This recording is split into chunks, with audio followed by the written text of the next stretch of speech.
नमस्कार, बाखबर में आपका स्वागत है। मैं हूं राघवेंद्र सिंह।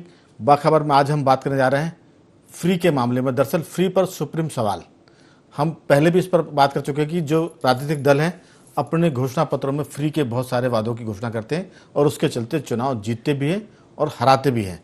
अब क्या ये फ्री की जो घोषणा है वोटरों को लुभाने का नहीं है? IND24 इस पर कई बार बात कर चुका है। आज हम इसलिए इस पर बात करें क्योंकि सुप्रीम कोर्ट ने इस मुद्दे पर फिर कहा है कि शनिवार तक सभी पक्ष अपनी अपनी रिपोर्ट उन्हें सौंप दें। 22 तारीख को सुप्रीम कोर्ट इस पर सुनवाई करेगा कि किन मुद्दों को आप फ्री में शामिल कर सकते हैं और किन पर नहीं। हम आपको बता दें कि सुप्रीम कोर्ट के चीफ जस्टिस ने कहा है कि हम पॉलिटिकल पार्टियों को चुनावी वादों से रोक नहीं सकते, लेकिन जनता का पैसा सही तरह से खर्च हो रहा है कि नहीं, इस पर हम जरूर बात कर सकते हैं। इसीलिए आज हम बात करें कि क्या मुफ्त की बिजली, क्या मुफ्त के मोबाइल, क्या मुफ्त के टैबलेट, क्या मुफ्त की साइकिल, क्या क्या फ्री में दे सकते हैं और क्या क्या नहीं। और ये मुफ्त में देने से क्या सरकारों की हालत पतली होती है, बजट पर बोझ बढ़ता है और कह सकते हैं कि जो मिडिल क्लास है वो इस पर एक तरह से सैंडविच बन जाता है, क्योंकि जो मुफ्त की योजना है उसमें मिडिल क्लास कहीं भी नहीं आ पाता है। या तो बहुत गरीब या फिर अमीर लोग इसका लाभ लेते हैं। एक बात मैं और कहूँगा, सुप्रीम कोर्ट ने कहा कि मनरेगा जो मुफ्त की योजना थी उसका सबसे आदर्श उदाहरण है। मनरेगा पर सुप्रीम कोर्ट ने भी मोहर लगाई, लेकिन बाकी चीज़ों पर उन्होंने सवाल खड़े किए। इसी महत्वपूर्ण मुद्दे पर हम बात करेंगे विस्तार से कि आखिर फ्री पर सुप्रीम सवाल क्या है। इस मुद्दे पर चर्चा के लिए स्टूडियो हमारे साथ मौजूद हैं हमारे दो विशेष मेहमान, हमारे पत्रकार साथी आशीष दुबे जी, सामाजिक सरोकार से जुड़े सामाजिक कार्यकर्ता कमल राठी जी, और टेलीफोन लाइन पर रहेंगे मध्य प्रदेश के वरिष्ठ पत्रकार चैतन्य भट्ट जी। आप सभी का बहुत बहुत स्वागत है। चैतन्य भट्ट जी, मेरी आवाज सुन पा रहे हैं?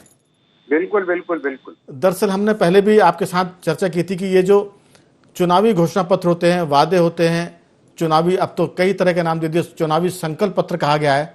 तो ये जो कई तरह के नामों से वोटरों को लुभाने की बात होती है और उसके जरिए पार्टियां सरकारों में आती है और सरकार में आने के बाद कई दफे तो भट्ट जी इतनी भारी भरकम घोषणाएं होती कि पूरा बजट भी अगर लग जाए उसकी पूर्ति करने में तो शायद वो ना हो पाए।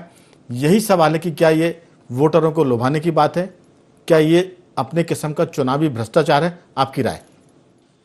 देखिए राघवेंद्र जी, पहले भी हम लोगों ने इस संबंध में चर्चा की जी कि हर पॉलिटिकल पार्टी जो है उसका एकमात्र उद्देश्य होता है सत्ता में आना, और सत्ता में आने के लिए वो तरह तरह के लुभावने वादे जनता के सामने रखती है जी। और जनता भी उन लुभावने वादों से भ्रमित होती है। 25 अगर उन्होंने वादे किए और एक दो अगर पूरे कर देते हैं तो जनता को लगता है कि हाँ, इन्होंने जो वादे किए थे वो पूरे कर रहे हैं।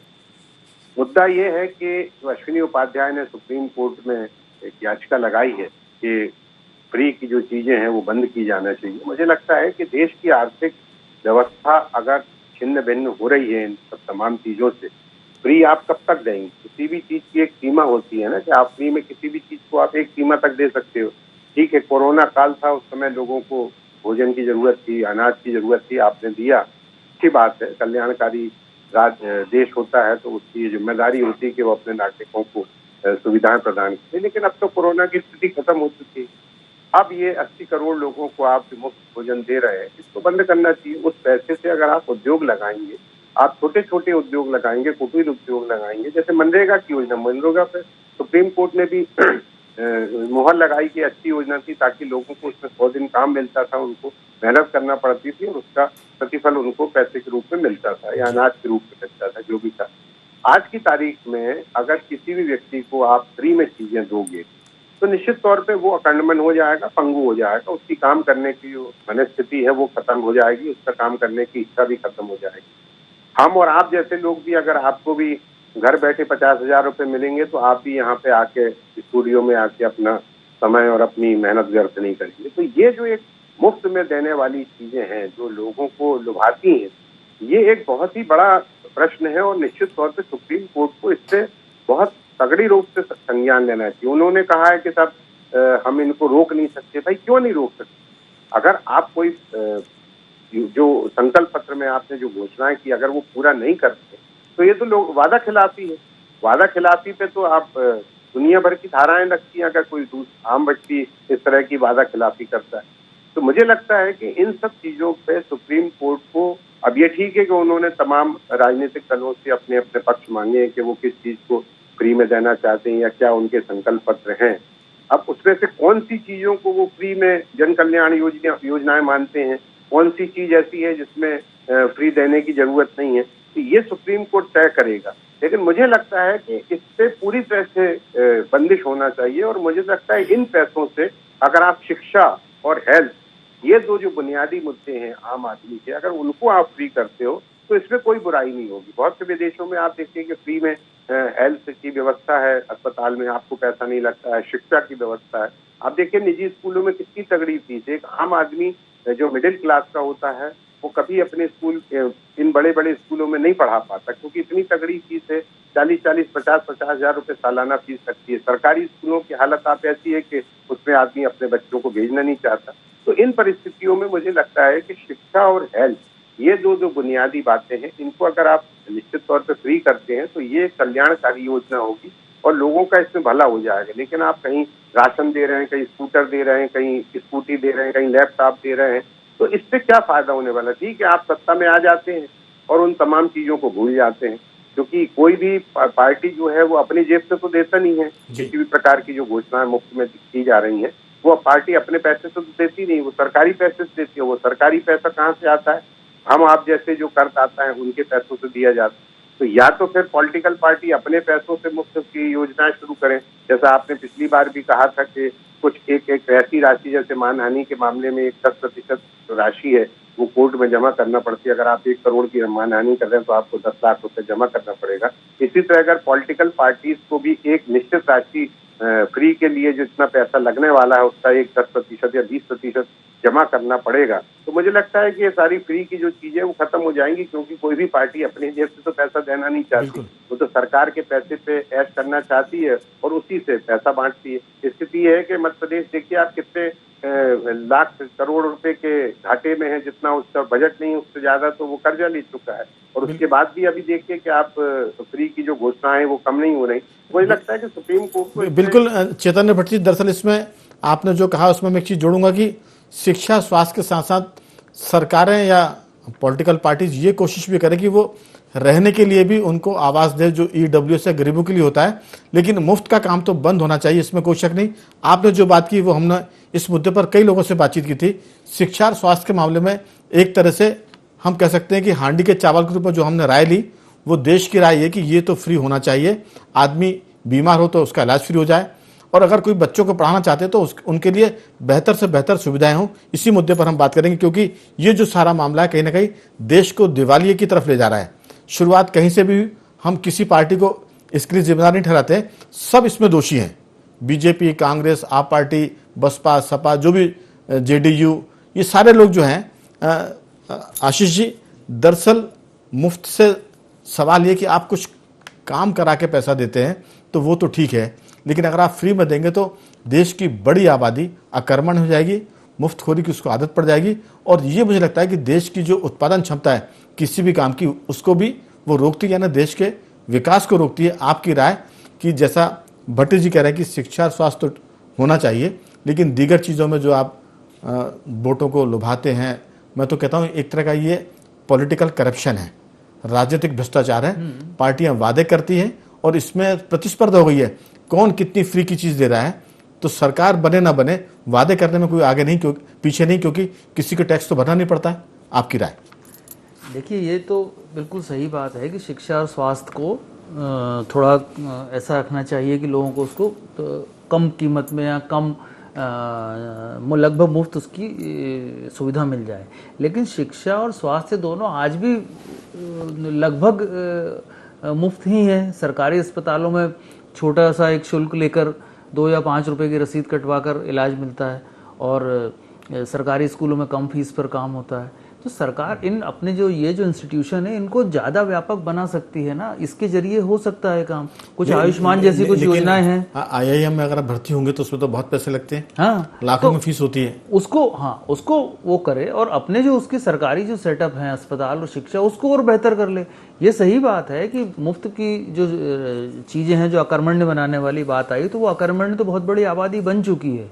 अभी भी इस तरह मुफ्त की शिक्षा से और चुनाव के दौरान मिलने वाले मुफ्त के पैसों और शराब से। तो ये सब चीज़ें तो हो चुकी हैं।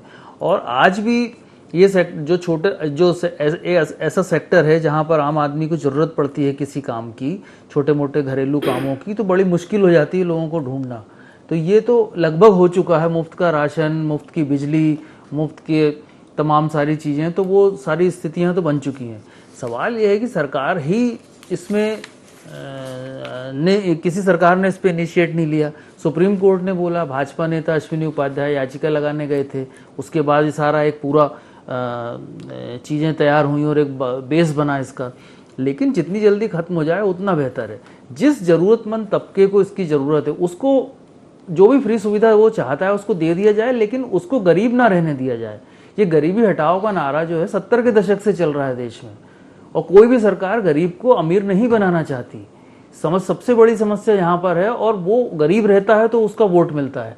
तो ये चीज़ें छोड़ना पड़ेंगी, सरकार को भी अपना लाभ छोड़ना पड़ेगा। अभी जो सत्तारूढ़ दल है उसकी तरफ से अपीलें आई हैं केंद्र से कि सब ये मुफ्त की योजनाएं भारी हैं और उसमें दिक्कत हो रही है। बिल्कुल सही बात है, लेकिन ये एहसास भी जो है सरकार को भी काफ़ी समय हो गया।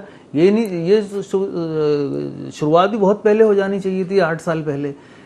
पूर्ववर्तियों ने जो किया उसका खामियाजा हम भुगत रहे हैं। ये सुधार बहुत जल्दी शुरू होना था, और मुझे नहीं लगता कि इतनी आसानी से सुधार हो जाएगा। ये अभी बहुत लंबा प्रोसेस है। इसमें आम आदमी पार्टी जैसे कुछ दल हैं जो इसके खिलाफ हैं, कुछ लोग इससे बहस की बातें कर रहे हैं।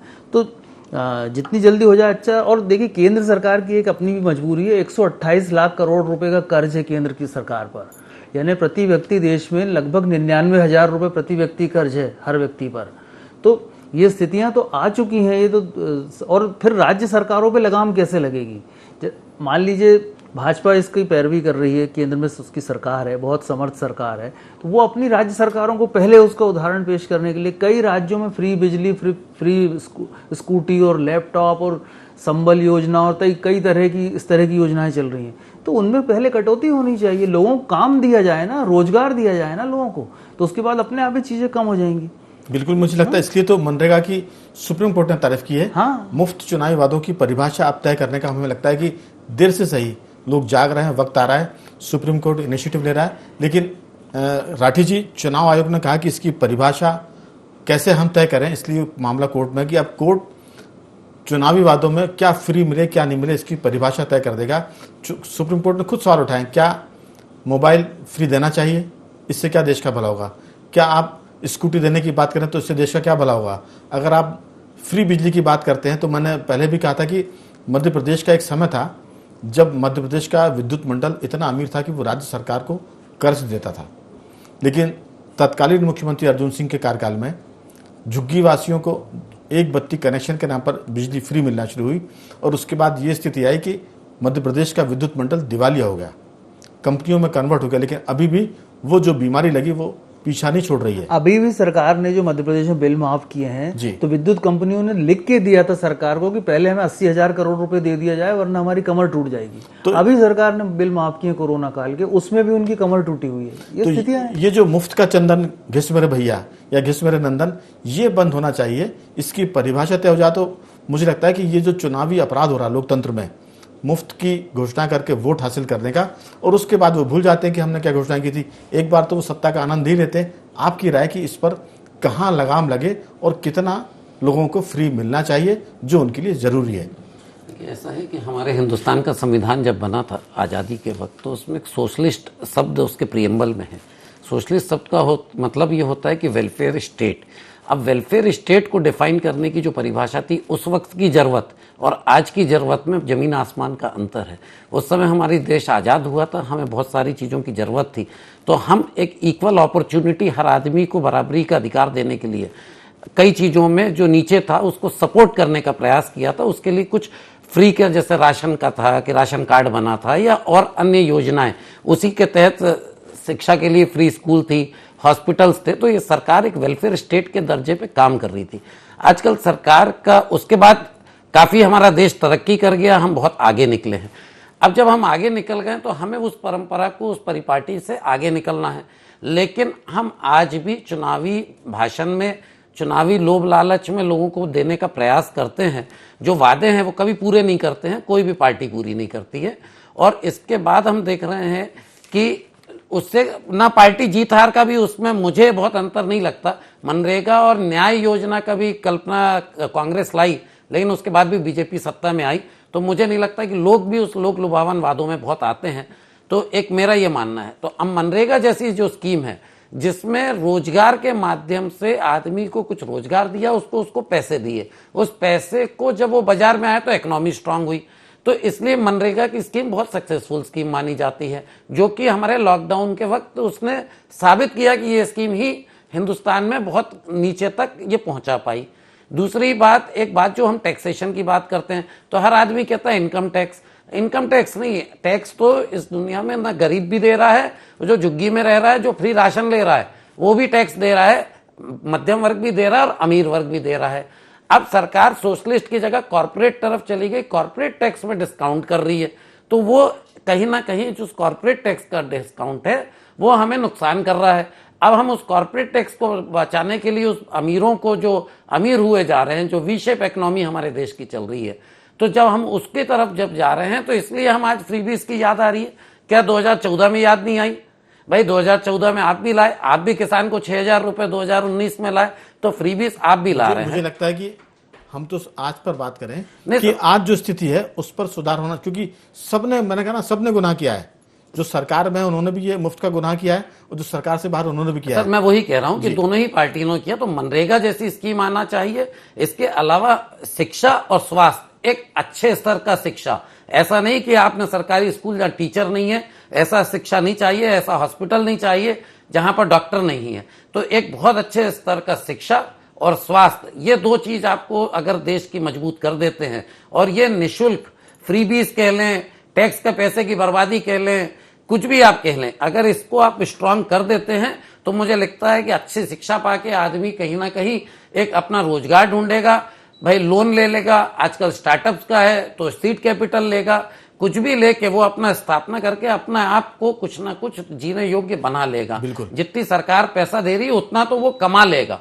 तो मुझे लगता है फ्री अनाज की आवश्यकता नहीं है। वो अनाज कोई भी यूज भी नहीं करना चाहता जो सरकार का अनाज आया। मैंने ऐसे कई गरीबों को देखा है जो उस अनाज को चक्की वाले को बेचते हैं, क्योंकि गेहूं दिखने में अच्छा नहीं है, वो पीस के आटे में दिखता नहीं है, तो वो उन्होंने लिया और बेच दिया, उससे वो 2 पैसे अर्न कर रहे हैं। तो मुझे ये लगता है कि उसकी जगह ये शिक्षा और स्वास्थ्य आप बिल्कुल निःशुल्क पूरे हिंदुस्तान के हर आदमी, चाहे करोड़पति हो चाहे झुग्गी वाला हो, गरीब हो, उसके लिए फ्री रहे, एक अच्छे क्वालिटी की शिक्षा मिले, कम से कम 12वीं तक की। तो बिल्कुल भट्ट जी, दरअसल इस बात पर हमें लगता है कि पूरे देश में आम सहमति होगी कि शिक्षा और स्वास्थ्य उच्च स्तर का फ्री में मिले, और उसमें जो भी बच्चों को अच्छी शिक्षा देना चाहता है उसके लिए पैसे की दिक्कत ना आए, ये होना चाहिए। लेकिन जो अब चीज़ निकल के आ रही है कि 300 यूनिट फ्री बिजली, बेरोजगार को 3,000 रुपये महीने भत्ता, जिस सरकार के पास अपने कर्ज का ब्याज चुकाने के लिए पैसा नहीं है, वो पार्टियां अगर सरकार में आती हैं तो उस राज्य में वो 3,000 रुपये महीने बेकारी भत्ता कैसे देंगे? इसके बाद वो 300 यूनिट फ्री बिजली कैसे देंगे? जो आपने शुरू में कहा कि लैपटॉप और मोबाइल, ये सब मुझे लगता है कि राजनीतिक भ्रष्टाचार है। और अगर इन वादों के साथ कोई पार्टी सरकार में आती है और वो वादे ये पूरे नहीं करती तो उन पर भी कुछ जुर्माना, फाइन या कुछ बंदिश होनी चाहिए, ताकि ये जो मुफ्त के वादों का जो चलन शुरू हो गया है वो कहीं ना कहीं रुके। आपकी राय? देखिए राघवन जी, बिल्कुल सही कह रहे हैं आप कि ये जो स्थितियां हैं ये देश को कहाँ ले जाएंगी ये कहना बहुत आसान है, क्योंकि आप तो बगल के पड़ोसी देश श्रीलंका की स्थिति देख चुके हैं। अभी आप देखिए कि स्कूलों में मूंग की दाल दी जा रही है बच्चों को। एक स्कूल में अगर 3 भाई बहन पढ़ रहे हैं तो 15-15 किलो के हिसाब से 45 किलो उसके घर में मूंग जा रही है। अब आप ये बताइए कि वो परिवार 45 किलो मूंग का क्या करे? वो सीधा जाके बाजार में बेच देते। ऐसा ही जो अनाज मिल रहा है बच्चों को, वो उनके माँ बाप ले जाके बाजार में बेच देते हैं, कम दाम में बेच देते हैं, उनको पैसा मिल जाता है, और जो सरकार उन बच्चों के लिए या उनके परिवार के लिए दे रही है वो सब सीधा बाजार में चला जाता है। तो आपको ये भी देखना पड़ेगा कि हम वास्तव में जिनके लिए ये योजनाएं बनाई हैं, जिन तक हम ये चीजें पहुंचाना चाहते हैं, वो वास्तव में उसका उपयोग कर रहे हैं कि नहीं कर रहे हैं। अब आप बताइए किसी भी साधारण से घर में 45 किलो मूंग की दाल का क्या फायदा होने वाला?